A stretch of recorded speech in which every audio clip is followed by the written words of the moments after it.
Recently, there has been a breakdown. And I'm not talking about a breakdown of a Tesla Cybertruck. I'm talking about the relationship between Elon Musk, one of the wealthiest and one of the most influential people on the planet, and the leader of a right-wing political party in the UK called Reform UK. So that's what we're going to be talking about, how originally they started off on very good terms and how that seems to have went very, very sour in the past few days. So let's get right into it. Now, I've been trying to think what to say about Nigel Farage, just to introduce the man to start off with. And from reading about him there, just doing some preliminary research, one of the nicest things I could say about the man is he's been consistent since the 80s, actually, from where he was originally a member of the Conservative Party since 1978. He actually voted for the Green Party in the 80s for having Eurosceptic ideals,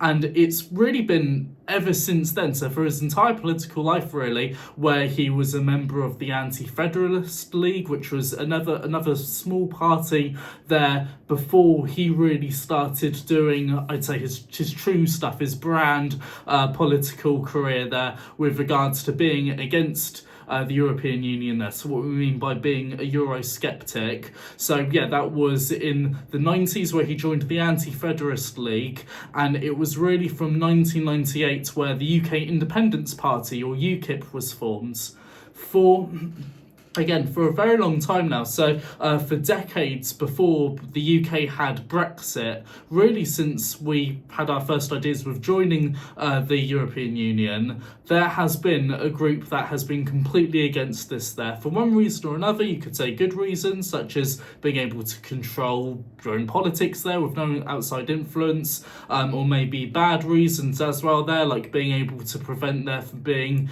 pro-environment laws there to deter companies from acting in ways that they would like to, maybe to be more profitable. There's a million and one reasons why you might be in favour of the UK having left the European Union there, the EU, and there's a million reasons too why now we have left there, why we might have said we've been better off staying. It's still a very controversial thing. It still comes up in the news all the time with regards to Brexiteers or Remainers or Ramonas that they're called. It's a very hot topic still, even though we're coming up to, it's been about a decade really since this was voted for now. Yeah, pretty much. I think it's been 10 years now since that was voted for. And it was a long time coming. So again, it was in the 90s that UKIP was formed. And it was then in 2016, I believe it was, that there was finally a vote under David Cameron there for an EU referendum there. So whether we should stay in the EU or whether we should leave. It was then, of course, that we did leave, and this was something that Nigel Farage had very big business in. He was in a lot of propaganda campaigns to help people to vote leave there, particularly focusing on immigration sides of it. Following the vote to leave the European Union, the Brexit Party was then established. This was, again, led by Nigel Farage, and it would have been to help to go towards a no-deal leave of the European Union. So whilst this was happening over the case of about 5 years, I think it was there, and there was a lot of different decisions there, a different number of negotiations as to what Brexit actually meant, because no one knew really at the time. So there were talks about a soft Brexit, which meant that we'd try to keep freedom of movement and other benefits of the European Union, but then have more hardline ideals in certain aspects. There was the idea of having a hard Brexit or a no-deal Brexit as well there, and ultimately that's what the Brexit Party was fighting for, to have a no-deal Brexit, to have no negotiations at all, or as little as possible with the European Union, to just have one and done, we're gone, and we're going to try and decide everything that we can in the confines of what we can legally do, or maybe try and bend that even too. So that's what the Brexit Party was for back in 2018 when this was formed, all through the Brexit negotiations. And then since, I'm just trying to think, I believe it was 2021 it must have been, that it was then when the Brexit Party was then moved to the name of Reform UK, where now that Brexit has happened, the ideas there, the objectives of the party is to be more reformatory of what democracy means in the UK. And that's where Nigel Farage currently stands as the party leader of this party, which quite unlike a lot of political parties in the UK, is actually a registered company.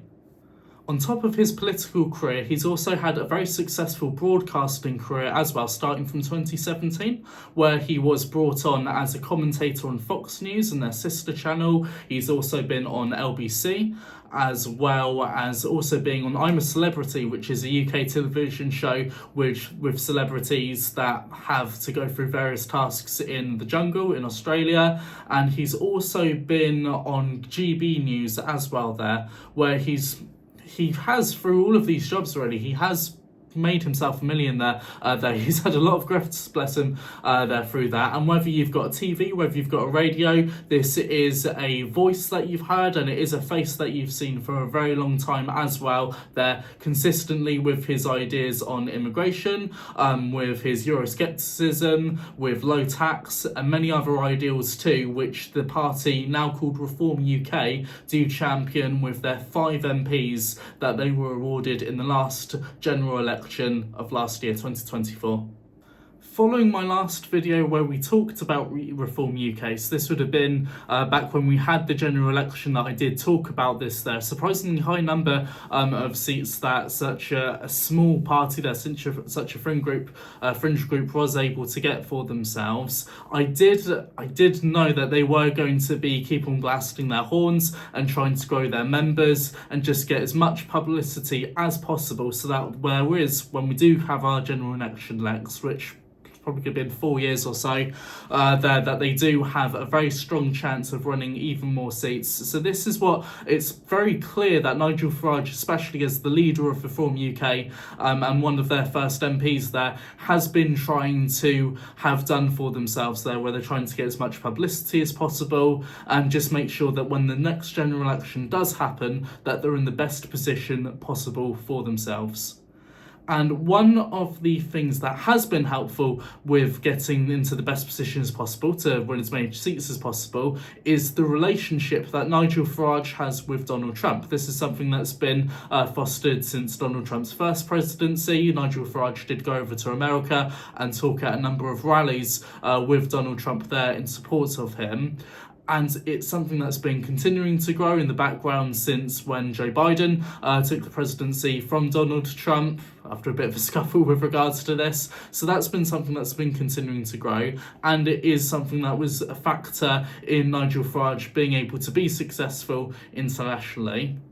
But something that's come up very recently is a relationship that Nigel Farage has with Elon Musk, a billionaire who's been credited with being the CEO of SpaceX, I believe it is, and some other companies he's been involved with for decades as well there, such as Tesla, as well there, another one with their exploding Cybertrucks, and going into that relationship, it seems like, from my perspective, things were going very good, very fast there, where there are promises or allegations that Elon Musk was going to award Reform UK with up to $100 million, and then suddenly that relationship, it broke down and things went very, very, very different there, where Elon Musk was actually going to the social media company that he owns, Twitter, to tweet that Reform UK needs a new leader and that Nigel Farage just doesn't have what it takes. And again, it was a very fast change there. If you were just looking at UK politics there, or just looking at the news casually, it was like suddenly there was $100 million being given to the party, and then suddenly it was all going away, and Elon Musk didn't like Nigel Farage, and you've kind of got to dig a little bit to see what happens there and why there was this major change. And it seems as though the crux of the issue there, so the main reason for the change in stance from Elon Musk with regards to Nigel Farage of Reform UK, comes down to one man in particular, Tommy Robinson. Now, this is someone who has also been in politics for a very long time, but far more extreme side of the right wing there. This was someone that was originally part of the British National Party and then also co-founded a party called the English Defence League. This is something that, well, these are two parties that have had a lot of ties to the far right, to anti-Islam and then also Islamophobia, English nationalism, and also from trying to dig into this, I think back in the 90s, the BNP, the British National Party, they might have had some sort of connection to a paramilitary group being made called Combat 18, which are a neo-Nazi terrorist organisation. So these are very extreme ties Robinson has, and in more modern times there, you could say, this is someone who's also been arrested for contempt of court. He's someone that's had a lot of legal challenges, including gambling away £100,000 before declaring bankruptcy. And also there was a libel case against Robinson from a schoolboy who Tommy accused of basically wanting to stab people, where he accused them of threatening to stab other classmates and beating girls black and blue, when this was just a 15-year-old Syrian refugee that he was talking about. Ultimately, that went to court. The Syrian child did sue Tommy Robinson and was then awarded damages for what was said. So again, this is someone that's very extreme, and a lot of people, a small number of people there, a very loud small number of people say that they support Tommy Robinson. There were some protests last year that Tommy Robinson was part of stirring up there with regards to anti-immigration, which in Southampton especially had a far larger number and counter protests against. So this is someone that's been very loud in the media, and not necessarily for the right reasons, but for one reason or another, it was found that Elon Musk, he was tweeting asking for Tommy Robinson to be freed. He was accused of being a political prisoner, even though he was actually in prison due to contempt of court. And again, this is someone that Musk wanted to be quite influential in politics, especially to this new group that he was trying to help to be successful, Reform UK. However, Nigel Farage, who probably sees the more extreme stance that Tommy Robinson has, was very dismissive of this. He didn't really go publicly to say that Elon Musk was in the wrong for supporting Tommy Robinson specifically, but what he did say in an interview was that Nigel Farage doesn't support everything that Elon Musk has to say on his platform X, formerly known as Twitter. And it was really when that interview dropped, that's when Elon Musk started tweeting that Nigel Farage wasn't capable at all of running Reform UK, and even that America might need to invade the United Kingdom to free us of our tyrannical government even. Originally, when I heard of the sort of money that Elon Musk was either planning to donate to Reform UK or maybe just thinking about that someone else managed to get hold of and spread in the news, when originally I had heard of that, I was planning on doing a video talking about just how bad that is there, how really one of the richest people in the world would be able to just infiltrate UK politics there and be able to support any group that they want, no matter how big or small that was. And I'm still very against that there. I don't think that billionaires or millionaires or how many millionaires should be able to have a very large role in a foreign country's politics there. I don't think it's right for someone from thousands of miles away there in America